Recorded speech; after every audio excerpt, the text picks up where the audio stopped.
sederhana di pinggir kota. Tinggal 2 orang lanjut usia yang sama-sama hidup sebagai orang tua tunggal, yaitu Bu Rati yang kesehatannya mulai menurun dan Nenek Mayang yang menderita saraf kejepit. Di tengah keterbatasan itu, hanya Karin, anak bungsu yang masih tinggal bersama mereka dan menjadi sandaran utama. Karin baru saja lulus kuliah dan menyimpan impian untuk merantau, membangun karir di luar kota. Namun, kenyataan memaksakannya menunda langkah. Sementara itu, Rina, kakaknya yang sudah menikah dan tinggal di kota lain, hanya sesekali pulang menjenguk. Suatu hari, Rina datang berkunjung dan obrolan ringan berubah menjadi refleksi atas beban yang Karin tanggung sendirian. Di ruang tamu yang sederhana, interaksi berlangsung antara canda, sindiran, dan ketegangan. Bu Rati dengan sikap keras kepalanya menegaskan bahwa keberadaan Karin di rumah adalah bentuk pengabdian, bukan pilihan yang bisa dinegosiasikan. Karin, meski mencoba bersikap santai, mulai menunjukkan keletihannya, merasa terjebak antara cinta kepada orang tua dan hasrat untuk membentuk masa depannya sendiri. Konflik utama muncul saat ia ingin mengejar karir dan kehidupan mandirinya, namun terhalang oleh rasa tanggung jawab dan tekanan emosional dari sang ibu. Kisah ini merefleksikan dilema yang umum dijumpai dalam kehidupan keluarga di budaya Timur, yakni antara kewajiban terhadap orang tua atau keinginan pribadi untuk maju. Saksikan dialog antar tokoh. Karin duduk sambil membuka laptop. Bu Rati di kursi merajut dengan wajah tegang. Nenek Mayang duduk diam memperhatikan suasana. Pintu terbuka. Rina masuk membawa oleh-oleh. Aduh, akhirnya aku bisa pulang juga ya. Ma, Nek, Karin, sehat? Sehat, Kak. Tapi begitulah, Mama makin cerewet tiap hari, Kak. Cerewet? Biarin. Kalau bukan Mama yang cerewet, siapa lagi yang ngurusin kamu? Tapi memang Karin sendirian yang ngurusin Mama dan Nenek. Iya, Kak. Sementara aja sampai Karin dapat kerja tetap, Kak. Sementara? Kamu pikir ini hotel? Orang tua bukan kayak baju bekas yang bisa kamu tinggal kapan saja.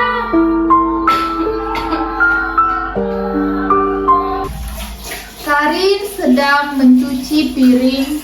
Rina mendekat membawa 2 gelas kopi dan memberikan ke Karin 1. Nih. Iya, Kak. Makasih. Kamu gak capek, Rin? Ngerawat 2 orang tua sendirian? Capek, Kak. Tapi siapa lagi? Kakak sudah punya keluarga. Yang lain juga pada sibuk. Aku ngerasa kayak gak punya hidup sendiri, Kak. Kalau kamu mau ke Jakarta, Kakak bisa bantu carikan kosan dan kerja sambilan. Tapi pasti Mama gak mau lepasin kamu. Itulah masalahnya, Kak. Seolah-olah aku ini anak satu-satunya harus berkorban. Pagi hari, Karin sedang bersiap-siap untuk menghadiri wawancara kerja.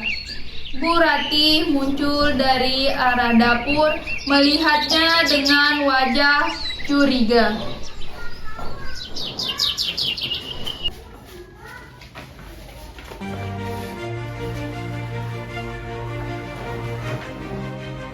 Kamu mau kemana lagi pagi-pagi begini?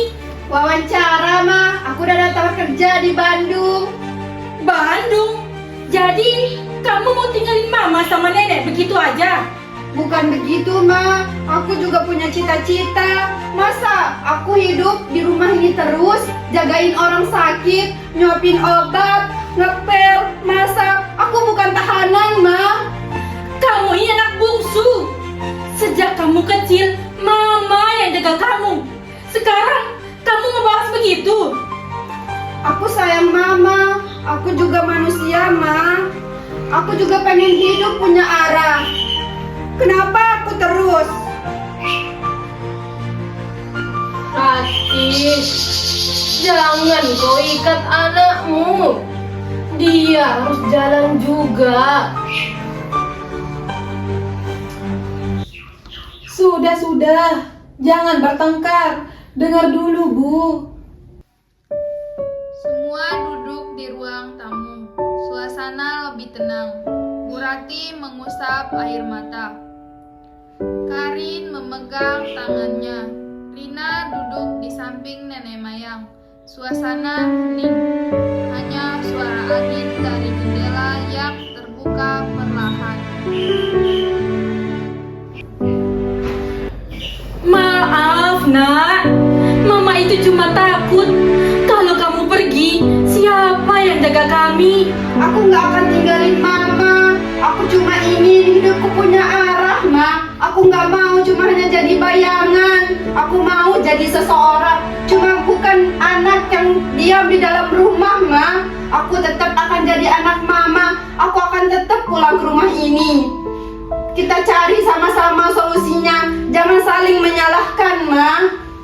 Kita bisa bagi tugas, Ma. Aku bisa pulang tiap 2 minggu. Kita bisa bayar perawat juga. Jadi, Karin nggak sendirian. Mama juga nggak sendirian. Anak itu bukan milik kita, Rati. Mereka lahir dari kita. Tapi hidup mereka bukan untuk kita tahan. Kita jaga mereka supaya mereka bisa berjalan. Bukan supaya mereka diam.